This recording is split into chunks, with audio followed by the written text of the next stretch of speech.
Willkommen zu Frequent Traveler TV und einer frisch gepressten Sendung. Heute mein Name ist Lars Korsten und lasst uns mal die Themen heute abarbeiten. Ich habe aus Versehen auf meinem iPad das Ganze weggedrückt, deshalb muss ich wieder meine Vorlage holen, mein Skript. Aber kein Grund zur Panik, das kommt. Themen, die ich so erinnere, die wir haben, war USA Schneesturm. Da werden Flüge abgesagt innerhalb der USA. In Dallas, vor allem in Texas, ist Heckenbrand angesagt, aber auch New York. Da kommt auch die Peitsche durch. Die haben nicht wie in Deutschland die Banane. Dann haben wir als Themen, und Gott sei Dank habe ich hier meinen Zettel wieder gefunden, Spirit Airlines, Einstieg durch Castle Lake. Castle Lake kennen wir doch von SAS, ganz genau. Wir haben NOS, dann haben wir KLM, alle Flüge in den Nahen Osten gestrichen. Und wir haben, last but not least, Boardingregeln für Rollstuhlfahrer. Da gibt es eine kontroverse Debatte, ob die vielleicht als letztes einsteigen sollten, damit Jetway Jesus da ein bisschen, sage ich mal, weniger wird. Gucken wir auch uns an. Und dann habe ich noch ein Thema, genau, die besten Cocktails über den Wolken. Nein, ich habe da für euch nicht probiert. Ich habe also quasi da keine Cocktails zu mir genommen im Moment, also insofern einfach nur die Live-Panne. Ihr denkt dran, den Kanal zu abonnieren, die Glocke anzumachen, ein Like dazu lassen, kommt aufs School und kommentiert. Heute kommt auch wieder eine neue Folge aus den US-Kreditkarten-Talk. Ich habe mir fest vorgenommen, da dann wieder mehr zu machen. Also insofern schaut die andere Sendung an. Ich glaube, da werde ich das Ganze dann eventuell nochmal verlinken. Ja, damit sind wir dann durch für das Thema und können mit dem ersten Thema anfangen, mit Spirit und Castle Lake. Spirit Airlines ist ja irgendwie permanent pleite in den letzten Monaten, mindestens gefühlt öfter. Flüge sind gestrichen, Flugzeuge werden verkauft. Finnair möchte sogar Flugzeuge kaufen. Leasinggeber AirCap haben Flugzeuge zurückgeholt. 25% sind das sogar, weniger Flüge. Und die massiven finanziellen Probleme trotz der Personaleinschränkungen, das heißt also, dass das Personal auf Gehalt verzichtet, ist da immer noch alles ein Riesenthema. Man kann jetzt natürlich ehrlicherweise sagen, ja, da ist ja alles auf Spitz auf Knopf gepolt, weil man dort halt wirklich an allem spart. Und ich persönlich würde auch mit Spirit Airlines, Frontier und wie sie alle heißen, ehrlicherweise auch nicht fliegen, nachdem das Ganze ja auch mit JetBlue durch die Wupper gegangen ist. Ja, man hat ja zum Beispiel auch Gates verkauft. Das war ja auch ein Thema, wo man die Gates verkauft hat, 2 Stück in Chicago an die Freunde von American. Und das waren 30 Millionen Dollar, die man dort hatte. Auch Frontier war ja mal ein Käufer. Auch die gibt es nicht mehr, sind auch kein realistischer Käufer. Ja, dieser Airline-Investor Castle Lake ist ja kein Unbekannter. Man besitzt ja 32% an SAS, also an Scandinavian Airlines, gemeinsam mit den Freunden von Air France KLM. Ist Dänemark noch dabei? Ich weiß es gar nicht mehr. Die wollten ja, glaube ich, raus. Was sind die bei? Ihr könnt ja das nochmal unten schreiben. Auch in Plan 2026 ja die Freunde von Air France KLM eine Komplettübernahme der SAS. Also das ist dann auch, also zumindest an den Castle Lake Aktien. Und damit ist es dann ein Übernahmeziel. Aber man hat ja bei Spirit strukturelle Probleme. Das muss man ja auch grundsätzlich so sagen. Ich glaube auch nicht, dass dieses billig permanent zieht. Ich bin mittlerweile aus dem Alter raus, wo ich billig fliege. Also ich mache das eigentlich gar nicht mehr so in der Form. Ja, ihr könnt ja mal erklären, was ihr meint, wie man Castle Lake, wenn sie es übernehmen, das langfristig stabilisieren könnten und ob Spirit ein paar Jahre trotzdem nur noch vielleicht überlebt oder gar nicht mehr Jahre überlebt und einfach verschwindet. Das könnt ihr beantworten. Dann hat man natürlich in Nordamerika wieder Probleme mit dem Wetter, leider, was für Spirit natürlich auch scheiße ist. Und zwar gibt es jetzt Waiver, sogenannte Weather Waiver. Das heißt also, dass die Umbuchungsthemen jetzt angepasst werden. Heißt also, die Umbuchungsthemen sind so, dass man da den Leuten jetzt Möglichkeiten gibt, kostenlos umzubuchen. Der Grund ist, weil die massiven Winterstürme, Winterstorm Fem, keine Ahnung. Irgendwie hatte ich auch gelesen, der Sturm hat gar keinen Namen, keine Ahnung. Treffen auf 40 US-Bundesstaaten. Airlines geben bereite Working Waivers aus. Finnair zum Beispiel fliegt auch zwar heute nach Dallas. Genau, aber nee, die fliegen nicht zurück. Also das heißt, der Flieger ist dann auch gar nicht von hier aus losgegangen, zum Beispiel. Dann haben wir American Airlines, die haben natürlich vom 24. bis zum 27.01. die Fare Difference sogar erlassen. Das heißt also, man kann einfach umbuchen. Delta-Tickets müssen bis zum 29.01. neu ausgestellt sein. United macht auch Umbuchung ohne Gebühren. Zwischen dem 21. und 29.01. Muss aber das gleiche Städtepaar sein, die gleiche Kabine. Also kann das nicht wechseln. Air Canada hat natürlich mit Toronto und Montreal besonders betroffene Flughäfen. Die haben auch sogar bis Anfang Februar flexible Umbuchungen. JetBlue hat eine große Liste natürlich im Nordosten und im Südosten an betroffenen Flughäfen. Und diese massiven Ausfälle im Winterstorm ist so, dass American Airlines 800 Flüge pro Tag streicht. Das ist eine krasse Nummer. 10.000 Flugausfälle von Freitag bis Sonntag insgesamt. Airlines setzen Zusatzflüge ein, besonders Charlotte, dann nach Dallas, Fort Worth logischerweise und nach Chicago. Ich bin ganz froh, dass ich nicht über Chicago nach Los Angeles morgen fliege, beziehungsweise nach San Diego. Dann haben wir nochmal die Möglichkeit natürlich zu sagen, ja, Delta und United sind zurückhaltend. Die sagen, Sonntag wird erst kritisch. Ich bin mal gespannt. Und man hat Crews und Flugzeuge repositioniert, um dann nach dem Sturm wieder einen schnelleren Restart zu machen. Abgesehen davon hat man ja auch in Dallas nicht so viel Platz, muss man ehrlicherweise sagen.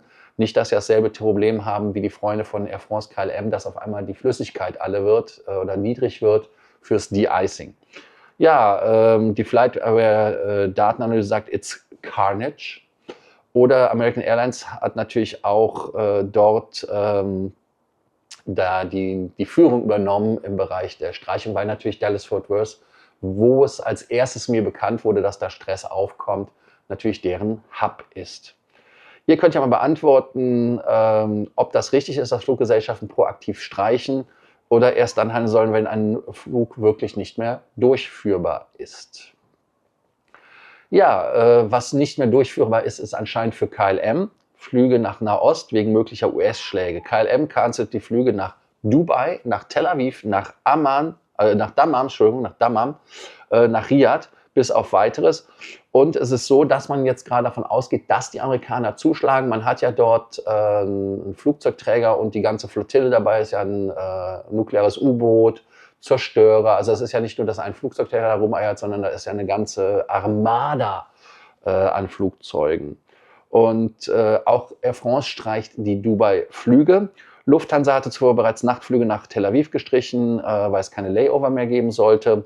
Europäische Airlines meiden ja schon den iranischen Luftraum. Irak wird ja wieder überflogen.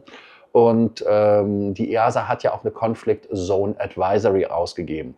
Die Fehlererkennung eines Passagiers durch überforderte iranische Luftabwehr wäre ja nicht das erste Mal, siehe von Ukrainian Airways, die damals abgeschossen worden ist. Also das heißt, das Risiko ist durchaus da. Die KLM-Crews sitzen ja in Dubai und in Dammam fest, aber die Rückholung läuft. Also das heißt, man hat da Crews, die da übernachtet haben, die werden rausgeholt. Ja, seht ihr die Lage im Nahen Osten auch so angespannt oder ist das eine Überreaktion? Und jetzt gibt es ein Thema, was ich weiß, dass es kontrovers ist. Und da bin ich auch immer wieder so ein bisschen ja, selber mit mir gespalten, was ich davon halten soll. Und zwar ist das Rollstuhlfahrer. Dieses Rollstuhl wird ja von vielen auch einfach benutzt, um zum Beispiel schneller durch die Kontrollen zu kommen, um dann nicht anstehen zu müssen und. Auch das Pre-Boarding ist ja ein Benefit. Und immer mehr Reisende missbrauchen den Rollstuhlservice als Early Boarding Hack. Und Jetway Jesus, das ist ja das Phänomen, was man bezeichnet. Die Leute kommen im Rollstuhl an, weil sie dann schneller kommen. Aber wenn es dann darum geht, um zu deboarden, werden sie als letztes rausgeholt. Heißt also, dass man dann natürlich auch selber läuft. Dann können sie auf einmal laufen. Und das ist dieser Jetway Jesus, also diese Spontanheilung.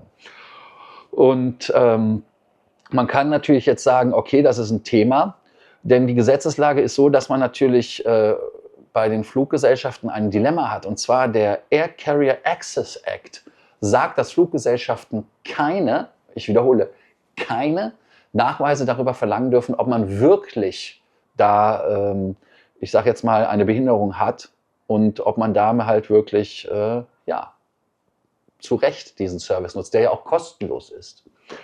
Ja, das sind so Sachen. Und man kann natürlich auch sagen, dass die Assistenzleute dort überlastet sind, wenn man sieht, wie die rumhetzen müssen. Und man muss ja auch ehrlicherweise sagen, dass es Verzögerung für echte Rollstuhlfahrer gibt. Das ist natürlich dann auch eine unfaire Geschichte. Ich bin in Korea, als ich eingereist bin, da gab es ja diese E-Korea-Geschichte. Ich wollte die eigentlich machen, weil ich vorhatte, öfters nach Seoul zu fliegen. Habe dann aber festgestellt, mein Pass läuft ja in 6 Monaten ab, also am 31. Juli diesen Jahres. Und ich kriege einen neuen Pass. Warum soll ich mich dann in der Schlange anstellen, die zu lang war? Habe daraufhin dort ja einen angesprochen. Der hat mich dann rausgezogen und hat mich dann zu einem Rollstuhlfahrer Immigration gebracht. Und die fragte, sind Sie behindert? Und ich so, ja, na klar. Also ich wollte da nicht anfangen zu diskutieren. War natürlich auch falsch, muss man der Ehrlichkeit halber wirklich stehen. Aber dadurch, dass ich an der einen Stelle schon über eine halbe Stunde angestanden hatte und die andere Schlange wirklich nicht so lang war, fand ich das unfair. Aber daran sieht man halt, dass man natürlich für einen eigenen Vorteil manchmal doch schon durchaus lügt. Und deshalb sind natürlich die Kritikpunkte da bei dem Thema ganz klar. Denn man könnte halt, es wird halt operativ herausfordern, wenn auf einmal 100 Leute da sind. Ich erinnere mich an einen Flug, Emirates 241 ist, glaube ich, von Toronto nach Dubai. Das waren so viele Leute. Und das ist immer eine Ethnie. Also es ist schon krass. Und einige echte Rollstuhlfahrer brauchen ja extra Zeit. Das heißt also, es muss alles gut koordiniert werden. Und das nimmt halt Ressourcen weg und kostet halt Geld. Das kostet halt uns auch Geld. Und der Missbrauchsvorteil mit dem Early Boarding und dem Gepäcksplatz, der würde ja verschwinden, wenn man die Leute später, also das heißt, wenn man sagt, ihr boardet als Letzte. Und echte Betroffene erhalten effizienten Support. Overhead-Bins können für Rollstuhlpassagiere zum Beispiel dort reserviert werden. Ihr könnt ja mal schreiben, was ihr davon haltet, ob das für euch ein wirkliches Ärgernis ist oder ob ihr sagt, das ist ein Thema, gut, dann lass halt die paar Leute, die das missbrauchen, machen. Und was ist fairer? Frühboarding beibehalten oder Rollstuhlboarding konsequent ans Ende setzen? Also das heißt, die sogenannte Boarding-Gruppe 0, dass die dann verschwindet. Was bei vielen Fluggesellschaften auch verschwindet, ist Alkohol in Lecker. Also was für Cocktail gibt es? Und Cocktails schmecken im Flugzeug ja anders. Ich will da jetzt nicht drauf eingehen mit Salz und so weiter, Tomatensaft. Ihr kennt das Ganze ja, ihr seid ja auch viele Reisende. Heißt also einfach Höhe, weniger Feuchtigkeit, Geschmack und Geruchssinn bei minus 30%. So, das ist halt das Banale. Und warum werden Cocktails da genommen?